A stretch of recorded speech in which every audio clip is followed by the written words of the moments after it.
শিক্ষার্থী, তোমরা সবাই ভালো আছো?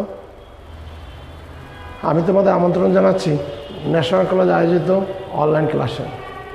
এখন আমার বিষয় হিসাব বিজ্ঞান দ্বিতীয় পত্রের সেই সপ্তম অধ্যায়। এর আগে আমরা একটা ক্লাস নিয়েছিলাম, তার ধারাবাহিকতায় আজকে দ্বিতীয় ক্লাস।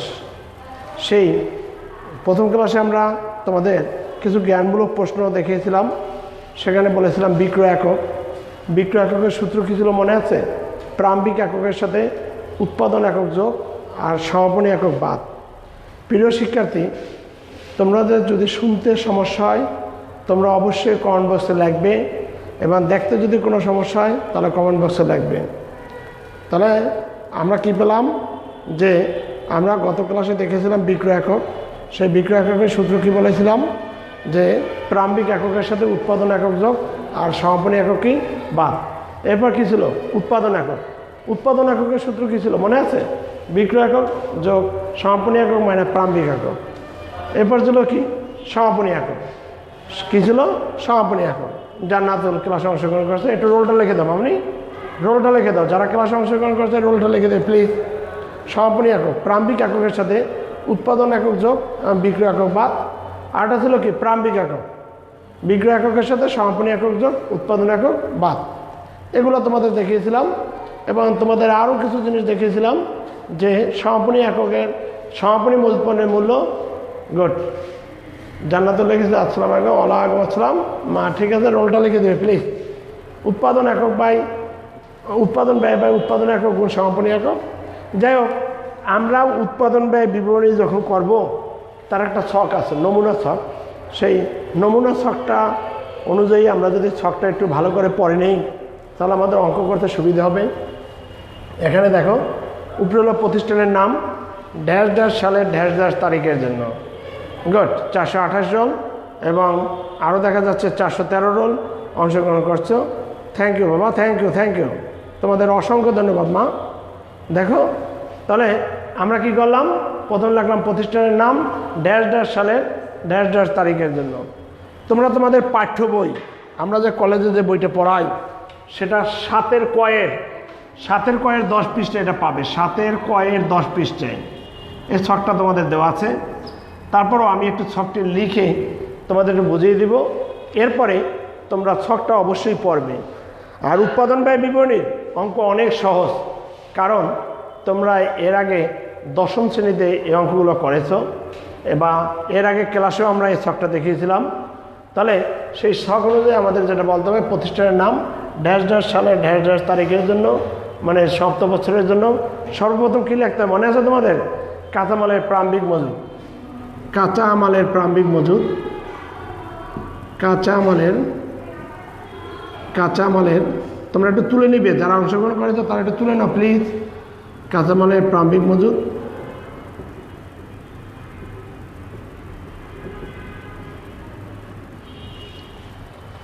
মামনি যারা অংশগ্রহণ করছো তারা একটু লিখবে যে শোনা যাচ্ছে তো। শোনা না গেলে লিখে দাও যে শোনা যাচ্ছে না, বা কিছু অস্পষ্ট হলেও লাগবে। শোনা যাচ্ছে কি না এটা একটু লিখে দাও জান্নাতুল প্লিজ। দেখো, তোমরা একটু মা লিখে দাও, বা 428 রোল, যদিও আইটি সারা লেখা কিন্তু বোঝা যাচ্ছে না। যাই হোক, ওয়ালাইকুম আসসালাম, তুমি বাবা একটু লিখে দাও। হ্যাঁ, তাহলে আমরা প্রথম লিখবো কি? কাঁচামালের প্রারম্ভিক মজুদ। এই কাঁচামালের প্রারম্ভিক মজুদের সাথে কি করব? আমরা 3টা টাকা করে নিব, টাকা। এর সাথে কাঁচামাল ক্রয়টা কি করব? যোগ করব। যোগ কি লাগবে? কাঁচামাল ক্রয়।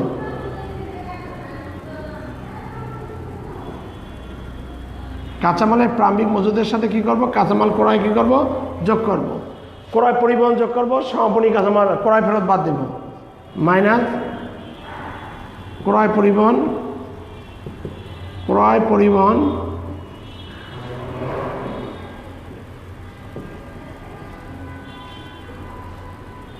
যোগ, আর মাইনাস হলো ক্রয় ফেরত কি করব? বাদ দিব। ক্রয় ফেরত বাদ দেওয়ার পরে আমরা কি করব? আমরা কাঁচামালের প্রারম্ভিক মজুরটা এখানে একবারে লিখবো। কাঁচামাল ক্রয়ের সাথে কি করব? ক্রয় পরিবহন যোগ করব, ক্রয় ফেরত বাদ দিব, ক্রয় ফেরত বাদ দেওয়ার পর যেটা পাওয়া যাবে সেখান থেকে কি করব, সমাপনী কাঁচামাল বাদ দেবো, সমাপনী কাঁচামাল। বছরের শেষে যেটা থেকে যায় সেটার নাম হলো সমাপনী কাঁচামাল।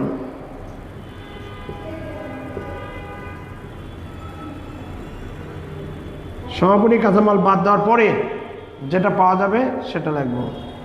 আমরা কি লিখলাম, কাঁচামাল ক্রয়, কাঁচামাল ক্রয়ের সাথে কাঁচামাল ক্রয়ের সাথে ক্রয় পরিবহন যোগ করলাম, ক্রয় ফেরত বাদ দিলাম, সমাপনী কাঁচামাল বাদ দিলাম। এই যে এখন এইটা আর এটা কী করবো, যোগ করব। এটা যোগ করার পরে যে উত্তরটা পাওয়া যাবে সেটার নাম কি লাগবে বলো তো? এটা যোগ করার পরে যে উত্তরটা পাওয়া যাবে সেটার নাম লাগবে ব্যবহৃত কাঁচামালের ব্যয়। ব্যবহৃত কাঁচামালের ব্যয়।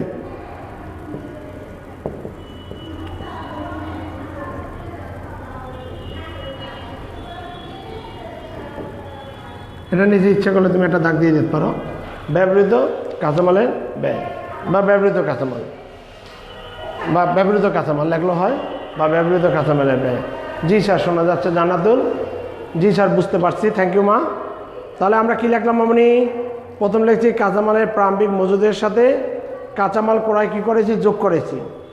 এখান থেকে ক্রয় পরিবহন যোগ করেছি, ক্রয় ফেরত বাদ দিয়েছি, ক্রয় ফেরত বাদ দেওয়ার পর সমাপনী কাঁচামাল আমরা বাদ দিয়েছি। বাদ দেওয়ার পর যেটা পাওয়া গেছে, এগুলো পাওয়া গেছে ব্যবহৃত কাঁচামালের ব্যয় বা ব্যবহৃত কাঁচামাল। প্রিয় শিক্ষার্থী, তাহলে আমাদের অনেক সময় ক নম্বরে প্রশ্ন করে ব্যবহৃত কাঁচামাল নির্ণয় করো। আমরা কি লিখবো বাবা? প্রথম লিখবো কাঁচামালের প্রারম্ভিক মজুদের সাথে কাঁচামাল ক্রয় যোগ করব, ক্রয় পরিবহন যোগ করব, ক্রয় ফেরত বাদ দিব। সেখান থেকে এগুলো যোগ বিয়োগ করার পর যে উত্তরটা পাওয়া যাবে সেখান থেকে সমাপনী কাঁচামাল বাদ দিবে। সমাপনী কাঁচামাল বাদ দেওয়ার পরে যেটা পাওয়া যাবে, প্রারম্ভিক কাঁচামাল এবং সমাপনী কাঁচামাল যোগ করে যেটা পাওয়া যাবে সেটা হলো ব্যবহৃত কাঁচামালের ব্যয়। ব্যবহৃত কাঁচামালের ব্যয়ের সাথে প্রত্যক্ষ মজুরি আর প্রত্যক্ষ খরচ যোগ করলে পাওয়া যাবে মুখ্য ব্যয়। ব্যবহৃত কাঁচামালের সাথে এই যে ব্যবহৃত কাঁচামাল, প্রত্যক্ষ মজুরি, এর সাথে যোগ করবো কি প্রত্যক্ষ মজুরি,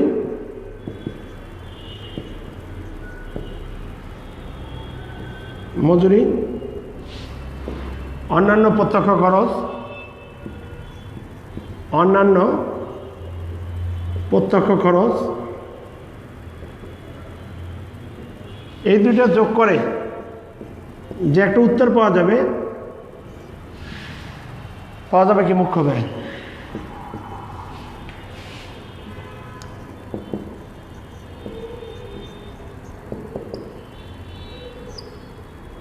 মুখ্য ব্যয়। তাহলে আমরা কি পেলাম দেখো, যে আমরা কি করলাম, ব্যবহৃত কাঁচামালের সাথে প্রত্যক্ষ মজুরি, অন্যান্য প্রত্যক্ষ খরচ যোগ করার পর যেটা পাওয়া গেছে সেটা হলো মুখ্য ব্যয়। তাহলে আমরা কি পেলাম দেখো, আমাদের যদি বলে মুখ্য ব্যয় নির্ণয় করো তাহলে সেক্ষেত্রে এই পর্যন্ত তোমরা করবে। আর আমাদের যদি সেটা না বলে, তোমাকে বলে ডাইরেক্ট বলে যে ব্যবহৃত কাঁচামালের ব্যয় নির্ণয় করো, তাহলে আমরা ব্যবহৃত কাঁচামালের ব্যয় পর্যন্ত করব।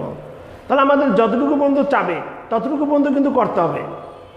তাহলে দেখো, কাঁচামালের প্রারম্ভিক মজুদের সাথে কাঁচামাল ক্রয় যোগ করবে, ক্রয় পরিবহন যোগ করবে, ক্রয় ফেরত বাদ দিবে, সমাপনী কাঁচামাল বাদ দিবে।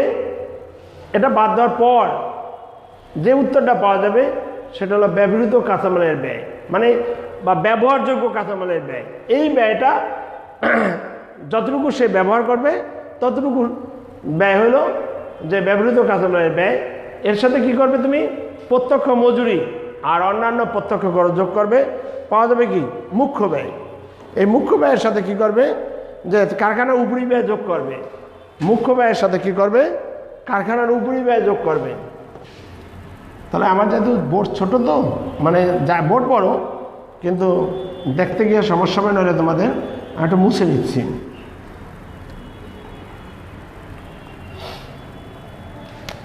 আমি মুখ্য ব্যয়টা একটু লিখে নিই। মুখ্য ব্যয়, মুখ্য ব্যয়ের সাথে কি করবে, কারখানার উপরি ব্যয় যোগ করবে।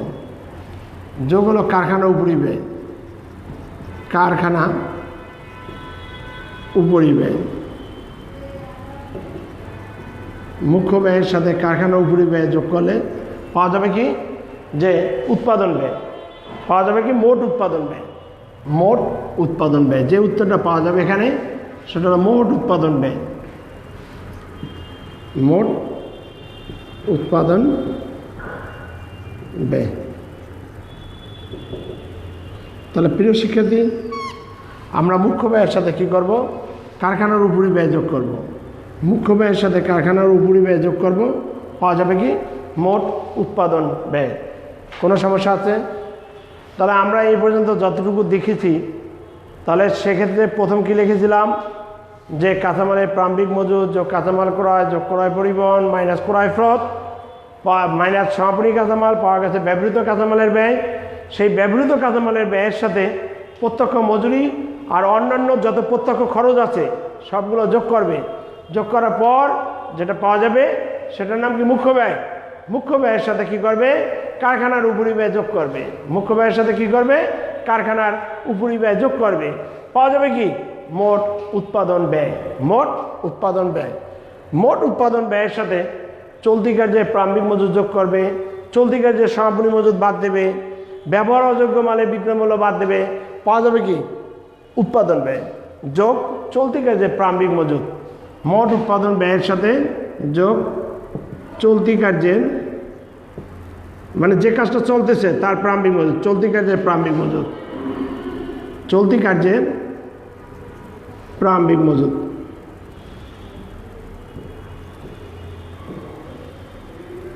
এটা কি করবে, যোগ করবে। মাইনাস কি চলতি কার্যের সমাপনী মজুদ, চলতি কার্যের সমাপনী মজুদ।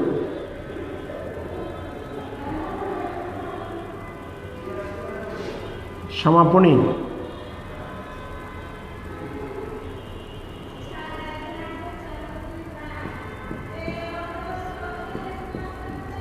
মাইনাস হলো ব্যবহার অযোগ্য মালের বিক্রয় মূল্য, মাইনাস ব্যবহার অযোগ্য মালের বিক্রয় মূল্য। ব্যবহার অযোগ্য মানে যেটা ব্যবহার করা যাবে না, মালের বিক্রয় মূল্য, মালের বিক্রয় মূল্য। এটা কি করবে, বাদ দিবে। বাদ দেওয়ার পর যে উত্তরটা পাওয়া যাবে সেটা নাম হলো উৎপাদন ব্যয়।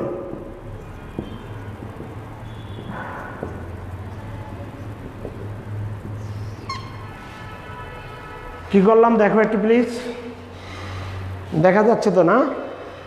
আমরা যেটা লিখেছি একটু দেখে নাও। মোট উৎপাদন ব্যয়ের সাথে চলতি কার্যের প্রারম্ভিক মজুদ কী করেছি, যোগ করেছি। চলতি কার্যের সমাপনী মজুদ কী করেছি, বাদ দিয়েছি। ব্যবহার অযোগ্য মালের বিক্রয় মূল্য কী করেছি, বাদ দিয়েছি, পাওয়া যাবে কি উৎপাদন ব্যয়। প্রিয় শিক্ষার্থী, তোমরা একটা জিনিস বুঝে নিবে, যদি আমাদের অঙ্কে এই চলতি কার্যের প্রারম্ভিক মজুদ, চলতি কার্যের সমাপনী মজুদ, ব্যবহার অযোগ্য মালের বিক্রয় মূল্য না থাকে, তখন এই কারখানার উপরিব্যয় যোগ করার পর যেটা পাওয়া যাবে সেটাকে লাগবে সরাসরি উৎপাদন ব্যয়। কি বলেছি আমরা, যে এখানে লিখছি মোট উৎপাদন ব্যয়, যদি এই তিনটা আইটেমে একটাও না পাওয়া যায় তাহলে কিন্তু সরাসরি লাগবে উৎপাদন ব্যয়। আর যদি চলতি কার্যের প্রারম্ভিক মজুদ বা কোনো কোনো অঙ্কে লেখা থাকে আধা সমাপ্ত পণ্যের প্রারম্ভিক মজুদ, একই কথা। মাইনাস কী করবে, চলতি কার্যের সমাপনী মজুদ মাইনাস ব্যবহার অযোগ্য মালের বিক্রয় মূল্য, এগুলো যোগ বিয়োগ করার পর যেটা পাওয়া যাবে সেটা হলো উৎপাদন ব্যয়। আরও কি বলেছি, যদি তোমাদের প্রশ্নে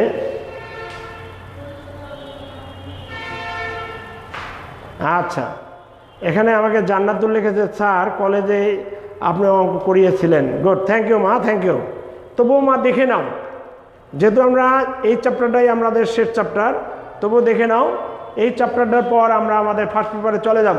আমরা আশা করছি এই চ্যাপ্টারটাকে আগামী ক্লাসের মধ্যে শেষ করে দিতে পারবো। তাহলে আমরা এরপর থেকে আবার ফার্স্ট পেপারে যাব। যেহেতু তোমাদের সামনে পরীক্ষা, বোর্ড পরীক্ষার ব্যাপার আছে, সেক্ষেত্রে এই চ্যাপ্টারটা গুরুত্বপূর্ণ। তোমাদের এখান থেকে প্রতি বছর অঙ্ক আসে। আমাদের 2000 গত এবছর গেল 20-19 সালে দুটো অঙ্ক আসছে ঢাকা বোর্ডে। তাহলে আমরা কি করলাম, মুখ্য ব্যয়ের সাথে কারখানার উপরি ব্যয় যোগ করব, পাওয়া যাবে মোট উৎপাদন ব্যয়। মোট উৎপাদন ব্যয়ের পরে যে আইটেমগুলো আছে, 3টা আইটেম, চলতি কার্যের প্রারম্ভিক মজুদ, এটার আরেকটার নাম আছে আধা সমাপ্ত পণ্যের প্রারম্ভিক মজুদ, মাইনাস হলো আধা সমাপ্ত পণ্যের সমাপনী মজুদ, মাইনাস ব্যবহার অযোগ্য মালের বিক্রয় মূল্য। আমি কি বলেছি, এই 3টা আইটেমের যদি একটাও না থাকে তাহলে সরাসরি হবে কি উৎপাদন ব্যয়। এই উৎপাদন ব্যয়ের সাথে কি করবে, তৈরি পণ্যের প্রারম্ভিক মজুদ যোগ করবে, তৈরি পণ্যের সমাপনী মজুদ বাদ দিবে, পাওয়া যাবে কি, পাওয়া যাবে বিক্রিত পণ্যের ব্যয়। আমি একটু লিখে নিই না, উৎপাদন ব্যয়ের সাথে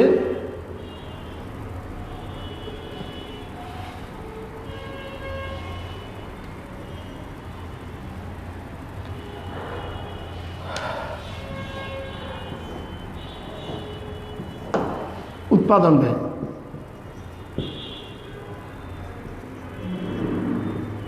উৎপাদন ব্যয়ের সাথে কি করবে, তৈরি পণ্যের প্রারম্ভিক মজুদ যোগ করবে। যোগ হলো তৈরি পণ্যের প্রারম্ভিক মজুদ, তৈরি পণ্যের প্রারম্ভিক মজুদ যোগ করবে,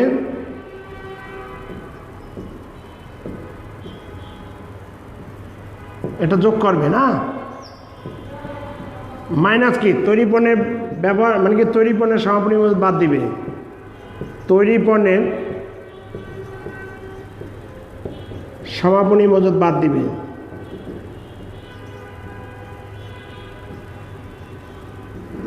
এখান থেকে বাদ দিবে। বলতে পারো কি পাওয়া যাবে, একটা উত্তর পাওয়া যাবে, সেটার নাম কি মনে আছে, বিক্রিত পণ্যের ব্যয়। বিক্রিত পণ্যের ব্যয়। প্রিয় শিক্ষার্থী, তোমাদের যদিও ক্লাসে অঙ্কটি করিয়েছি, তারপরে আমরা একটু রিভিশন দিচ্ছি, কারণ অঙ্কটা তোমাদের জন্য অনেক গুরুত্বপূর্ণ। তোমরা কি করলাম, উৎপাদন ব্যয়ের সাথে তৈরি পণ্যের প্রারম্ভিক মজুদ যোগ করলাম, যেটা ফিনিশিং মানে যেটা ফিনিশ হয়ে গেছে, মানে তৈরি করা হয়ে গেছে। আর তৈরি পণ্যের সমাপনী মজুদ কী করবে, বাদ দিবে। বাদ দেওয়ার পর যেটা পাওয়া যাবে সেটা হলো বিক্রিত পণ্যের ব্যয়। এই বিক্রিত পণ্য ব্যয়ের সাথে প্রশাসনিক ব্যয় আর বিক্রয় বন্টন ব্যয় যোগ করবে। প্রশাসনিক উপরি ব্যয় যোগ হল প্রশাসনিক উপরি ব্যয়, প্রশাসনিক উপরি ব্যয়, এটা যদি দুইটা থাকে এই একটা, আর বিক্রয় ও বন্টন ব্যয় এই দুইটা যদি থাকে একত্রে কী করবে, যোগ করবে বিক্রয় ও বন্টন ব্যয়। এই দুইটা এন্ট্রি একত্রে লিখে কী করবে, যোগ করবে। যোগ করার পর একটা উত্তর পাওয়া যাবে। প্লিজ প্রিয় শিক্ষার্থী, যারা ক্লাসে অংশগ্রহণ করেছো তারা কি বলতে পারবে? জান্নাতুলকে দেখা যাচ্ছে, তুমি ক্লাসে আছো মা, একটু বলো তো এটার নাম হবে কি? বিক্রিত পণ্য ব্যয়ের সাথে প্রশাসনিক উপরি ব্যয় এবং বিক্রয় বন্টন ব্যয় যোগ করলে কি উত্তর পাওয়া যাবে? লিখলে ভালো হতো। যে উত্তরটা পাওয়া যাবে সেটার নাম হলো মোট ব্যয়। যে উত্তরটা পাওয়া যাবে সেটার নাম কি? মোট ব্যয়। মোট ব্যয়। মোট ব্যয়ের সাথে কি করবে? মুনাফা যোগ করবে। মুনাফা যোগ করার পর যেটা পাওয়া যাবে সেটা হলো বিক্রয়। মুনাফা যোগ করার পর একটা উত্তর পাওয়া যাবে যেটার নাম কি? বিক্রয়।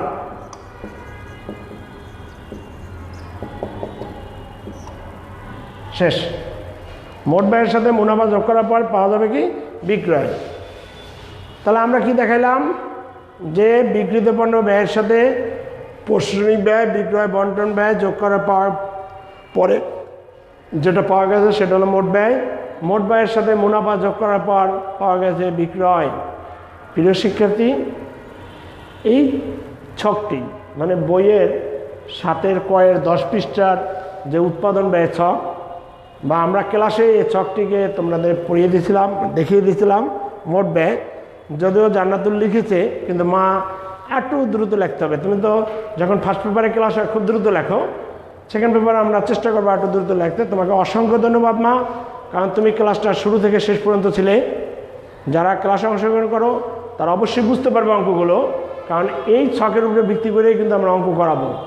তাহলে আমরা কি দেখলাম? সর্বশেষ উৎপাদন ব্যয়ের সাথে তৈরি পণ্যের প্রারম্ভিক মজুদ যোগ করব, তৈরি পণ্যের সমাপনী মজুদ বাদ দেব, পাওয়া যাবে বিক্রিত পণ্যের ব্যয়, সেই বিক্রিত পণ্যের ব্যয়ের সাথে প্রশাসনিক উপরি ব্যয় বিক্রয় বন্টন ব্যয় যোগ করবো, পাওয়া যাবে মোট ব্যয়।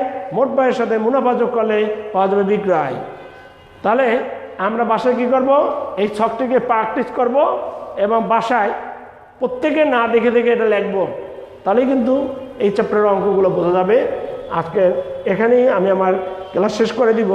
আগামী বুধবার সকাল 9:30টায় তোমাদের এই চ্যাপ্টারের উপরে ক্লাস আবার হবে এবং তোমরা ছকটাকে ভালোভাবে পড়বে। আমি আবারও বলে দিচ্ছি, তোমাদের এই ছকটা, যে ছকটা করিয়েছি সেটি হলো তোমাদের পাঠ্য বইয়ের যে 7ম চ্যাপ্টারের 7-এর কয়ের 10 পৃষ্ঠায় এই ছকটি আছে। একটু ভালো করে পড়বে এবং লিখবে, নিজে নিজে লিখবে এবং নিজে নিজে দেখবে। কোনো সমস্যা হলে আমাকে অবশ্যই ফোন দিবে অথবা মেসেঞ্জারে জানাবে। তোমরা ভালো থেকো এবং আগামী ক্লাসে অংশগ্রহণ করবে সবাই, এই আশা রেখে আজকে ক্লাস এখানে শেষ করছি।